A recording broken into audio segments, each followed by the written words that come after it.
Hello everyone, you are watching serial से आपा, जहां पे देते हैं शो से जुड़ी एक्सक्लूसिव अपडेट। टीवी सीरियल इश्क की दास्तान नागमणि के आज रात के एपिसोड में दिखाया जाएगा कि पार्वती शिवाय को ढूंढ रही होगी अलग अलग जगह और उसको शिवाय दूर दूर तक कहीं नजर नहीं आएगा। तभी वो सोचेगी कि कहीं सच में दादी जैसा बोल रही थी कि उन्होंने शिवाय का अंतिम संस्कार तो नहीं कर दिया। तभी नाग पुरुष प्रकट होता है और वो बताता है पार्वती को, नहीं, ऐसा कुछ भी नहीं हुआ है, शिवाय का अभी अंतिम संस्कार नहीं हुआ है क्योंकि उसके अंदर अभी भी नागमणि मौजूद है और उसको ना तो जलाया जा सकता है और ना ही दफनाया जा सकता है। अगर ऐसा कुछ भी होता तो हमें ज़रूर पता चल जाता। पार्वती ये सुनकर बहुत खुश हो जाती है और वो कहती है कि मैं हर हाल में अपने शिवाय को ढूंढ कर रहूँगी, आप देखना। यहाँ पर घर वाले आपस में लड़ रहे होते हैं, जहाँ पर सब अपना अपना हिस्सा मांग रहे होते हैं, तो वहीं चाचा जी कहते हैं कि भाभी, आपका बेटा कुछ भी नहीं जानता था, एकदम गंवार था, अनपढ़ था, उसको हमने ये सब कुछ दिया, हमने ये सारा बिजनेस संभाला, इसलिए हमारा हक तो बनता है और हम अपना हक लेकर के रहेंगे। तभी शिवाय की माँ कहती है कि चुप, मेरे बेटे का ये सब कुछ है और उसी का रहेगा, मैं तुम लोगों को एक फूटी कौड़ी भी नहीं देने दूंगी। तभी शिवाय की जो बहन है वो भी अपने हिस्से के लिए लड़ती है। सभी लोग यानी कि आपस में बहुत बुरी तरीके से पैसे रुपयों को लेकर के लड़ रहे होते हैं, जिसे देखकर दामिनी और रंबा बहुत खुश होते हैं। दामिनी कहती है कि देख रही हो तो मेरा कमाल। तभी रंबा कहती है, लेकिन जीजी आप देखिए ना, वो बुढ़िया कितनी ज़्यादा होशियार है, वो यहाँ पर खजाने के नाम से इन सब को कैसे बढ़वा गई। तभी यहाँ पर दामिनी कहती है कि रंबा, यही फ़र्क है तुम में और मुझ में, तुम ना इंसान को पहचान ही नहीं सकती हो, तुम नहीं जानती हो कि वो बुढ़िया कोई और नहीं बल्कि पार्वती ही है। और ये सुनकर के रंभा को काफ़ी ज़्यादा शौक लगता है। वो कहती है कि क्या बात कर रही हैं। यहाँ पर उस बुढ़िया के शिवाय के कमरे में रुकने पर सवाल उठते हैं। तभी सभी लोग उसको सपोर्ट करते हैं, शिवाय की माँ और दादी, और कहते हैं कि तुम अपने काम से काम रखो। यहाँ पर पार्वती अपने शिवाय को जगह जगह ढूंढी रही होती है। तभी उसे आगे पीछे से किसी के निकलने की एहसास होता है और किसी की आहट भी आती है। तभी पार्वती कहती है, आखिर ये सब हो क्या रहा है, कौन है। तभी यहाँ पर शिवाय को हासिल करने के लिए और पार्वती का सच जानने के लिए दामिनी ने एक साजिश रची होती है, जिसका खुलासा वो रंभा के साथ करती है। वो कहती है कि मुझे ज़रूर ये शक है कि पार्वती को पिछले जन्म का सब कुछ याद आ गया है और इसीलिए उसको कंफर्म करने के लिए मैंने वैसे ही कुछ लोग भेजे हैं, जिससे पार्वती को लगे कि वो वही लोग हैं जिन्होंने पिछले जन्म में उसके परिवार, उसके बुलबुल और उसके पति की जान ली थी। और ये देखने के लिए वो अपना जादुई मिरर को ओपन करती है, जिसमें शिवाय लेटा हुआ नजर आता है, यानी कि उसकी बॉडी रखी होती है। देखते ही देखते दामिनी को उस मिरर में जो उसने गुंडे हाय किए होते हैं वो भी नज़र आने लगते हैं और साथ में नागिन बनकर के पार्वती भी आ जाती है, ये चेक करने कि आखिर ये लोग कौन है और कहाँ जा रहे हैं। यहाँ दिखाया जाएगा कि कैसे जैसे ही नागिन को आता देखेंगे वो सभी लोग अलर्ट हो जाएंगे और कहेंगे कि आ गई तू।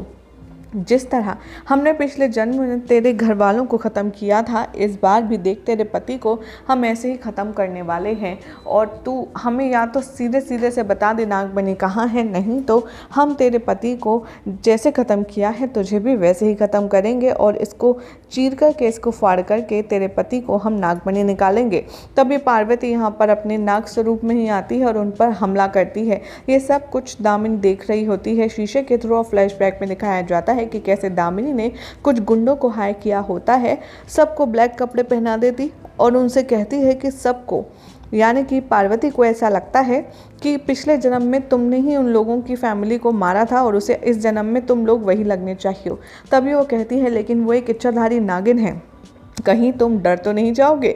उसमें से एक गुंडा बोलता है कि अरे डर, हमने इतने सारे मर्डर किए हैं कि इस छोटे मोटे काम से हमें डर नहीं लगता। और तभी पार्वती कहती है यहाँ पर कि भोलेनाथ मेरी सहायता कीजिए, कुछ तो गड़बड़ है। यहाँ पर वो कहती है, दामिनी तुम्हें नहीं पता वो एक इच्छाधारी नागिन है और तुम डरना मत।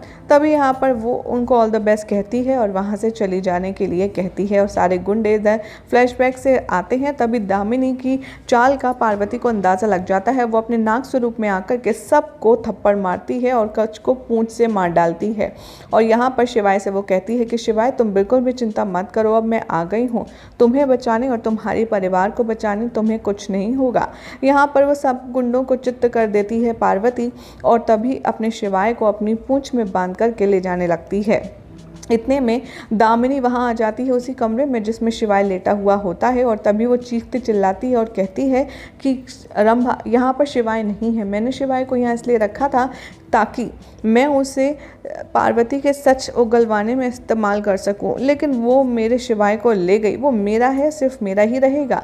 और तभी वो जो मरे हुए गुंडे होते हैं उनको दोबारा से जिंदा करती है दामिनी और उनसे पूछती है कि कहाँ गई पार्वती शिवाय को लेकर। वो गुंडे आपस में कुछ कह रहे होते हैं लेकिन किसी की भी आवाज़ बाहर आ ही नहीं रहती है। तभी पार्वती की हरकतों को देख करके दामिनी इरिटेट हो जाती है और उन गुंडों को आपस में लड़ने मरने के लिए छोड़ देती है। वो कहती है तुम लोग इसी लायक हो।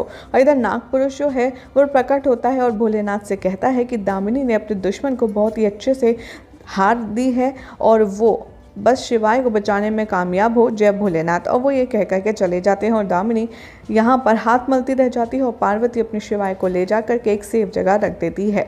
यही सब दिखाया जाएगा आज रात के एपिसोड में, जिसमें देखना होगा काफ़ी इंटरेस्टिंग कि शिवाय को बचाने के लिए अब पार्वती कौन सा बड़ा कदम उठाती है। फिलहाल तो ऐसे मज़ेदार अपडेट्स के लिए आप चैनल को सब्सक्राइब कीजिए, वीडियो को लाइक शेयर करना। Hello everyone, you are watching serial से आप आज वहाँ पे देते हैं शो से जुड़ी एक्सक्लूसिव अपडेट। टीवी सीरियल इश्क की दास्तान नागमणि के आज रात के एपिसोड में दिखाया जाएगा कि पार्वती शिवाय को ढूंढ रही होगी अलग अलग जगह और उसको शिवाय दूर दूर तक कहीं नजर नहीं आएगा। तभी वो सोचेगी कि कहीं सच में दादी जैसा बोल रही थी कि उन्होंने शिवाय का अंतिम संस्कार तो नहीं कर दिया। तभी नाग पुरुष प्रकट होता है और वो बताता है पार्वती को नहीं, ऐसा कुछ भी नहीं हुआ है।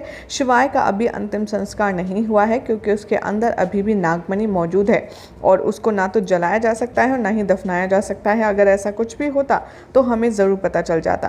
पार्वती ये सुनकर बहुत खुश हो जाती है और वो कहती है कि मैं हर हाल में अपने शिवाय को ढूंढ कर रहूँगी। आप देखना, यहाँ पर घर वाले आपस में लड़ रहे होते हैं, जहाँ पर सब अपना अपना हिस्सा मांग रहे होते हैं, तो वहीं चाचा जी कहते हैं कि भाभी आपका बेटा कुछ भी नहीं जानता था, एकदम गंवार था, अनपढ़ था, उसको हमने ये सब कुछ दिया, हमने ये सारा बिजनेस संभाला, इसलिए हमारा हक तो बनता है और हम अपना हक लेकर के रहेंगे। तभी शिवाय की माँ कहती है कि चुप, मेरे बेटे का ये सब कुछ है और उसी का रहेगा, मैं तुम लोगों को एक फूटी कौड़ी भी नहीं देने दूंगी। तभी शिवाय की जो बहन है वो भी अपने हिस्से के लिए लड़ती है। सभी लोग यानी कि आपस में बहुत बुरी तरीके से पैसे रुपयों को लेकर के लड़ रहे होते हैं, जिसे देखकर दामिनी और रंभा बहुत खुश होते हैं। दामिनी कहती है कि देख रही हो तो मेरा कमाल। तभी रंभा कहती है लेकिन जीजी आप देखिए ना, वो बुढ़िया कितनी ज़्यादा होशियार है, वो यहाँ पर खजाने के नाम से इन सब को कैसे बढ़वा गई। तभी यहाँ पर दामिनी कहती है कि रंभा ये